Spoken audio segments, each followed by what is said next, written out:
أعوذ بالله من الشيطان الرجيم. بسم الله الرحمن الرحيم.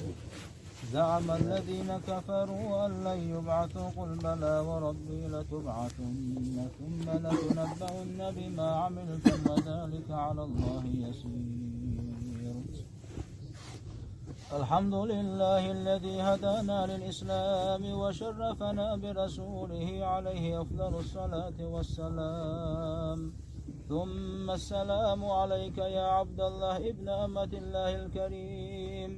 اذكر ما خرجت عليه من دار الدنيا إلى دار الآخرة، وهي كلمة الشهادة أن لا إله إلا الله وأن محمد رسول الله صلى الله تعالى عليه وسلم، وأن